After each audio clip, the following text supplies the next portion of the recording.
The transportation systems in our country, especially in terms of rail, are very overextended. And in rail in particular, VIA and CN share track, which causes delays. The high-speed option is a game changer for Canada. It is going to reduce travel times to half between Toronto and Montreal, for example. Once completed, it is going to add about $35 billion annually to the Canadian economy.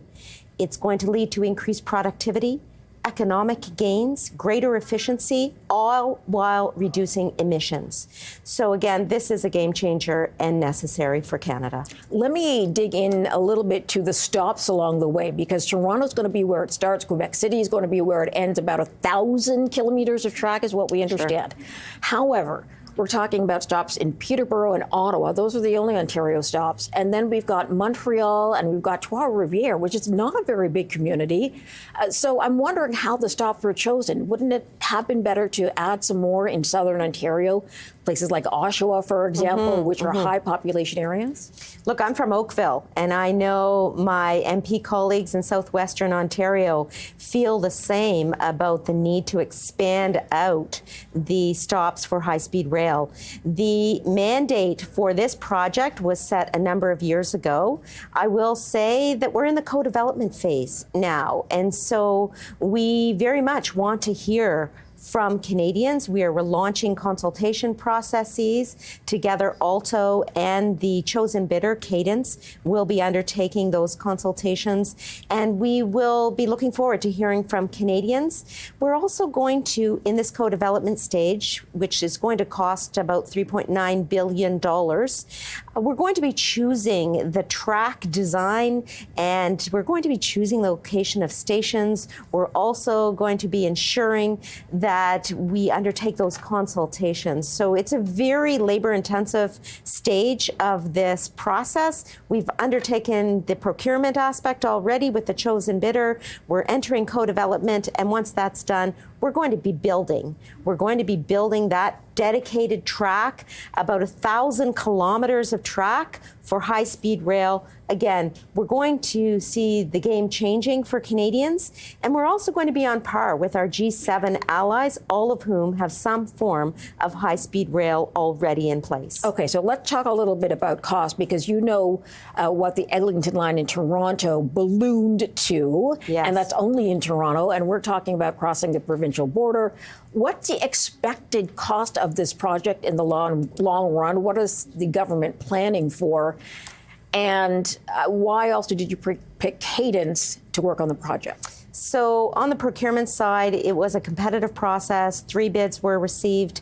We chose the bid with the least risk and lowest cost for Canadians, but we have the intellectual property for all 3 bids, so we will be able to draw the unique and important ideas from all of them if necessary.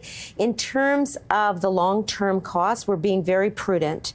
We need to undertake this design phase in co-development. This is why we're dedicating $3.9 billion over 5 years now, so that we will be able to cost out the building, we'll be able to cost out the design, the technology, and ensure that we're getting the best value for taxpayer dollars.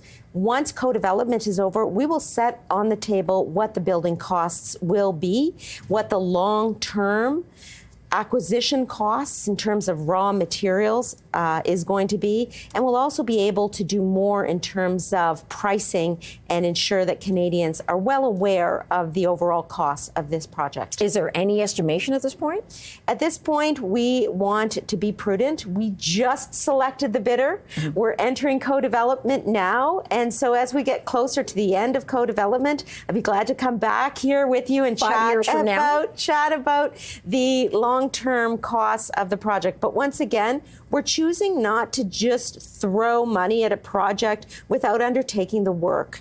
Undertaking the design and the construction costs, as well as those consultations, hearing from Canadians is so important. The Prime Minister said largest infrastructure project in Canadian history today. So I'm wondering, given there's still no estimate on cost, is there even a timeline? When can a person in Toronto or Quebec City step on a high-speed train and go back and forth? Well, we all want that day to come as soon as possible, don't we? I was in Montreal this morning, for example. To be able to take high speed back to Toronto to sit down here with you would have been amazing. But what we want to make sure also is that we get this project done right. This is a complex procurement, and the co-development phase is going to set the timeline, and it's going to set the long-term cost. And so we are in this information gathering stage, and once these processes have been undertaken, we will have more information about the timeline and the overall cost. Yes, this is going to be an expensive project, but we are undertaking it as a public-private partnership with a partner, Cadence, that is experienced and has the expertise in design of this complex procurement, the design of high-speed rail, and we expect to be able to deliver high value at the lowest cost possible to the Canadian taxpayer. So very much a stay tuned. It's a stay tuned, but a very good news day for the Canadian economy, Canadian productivity, and Canadian families overall. Minister, thanks for coming in today.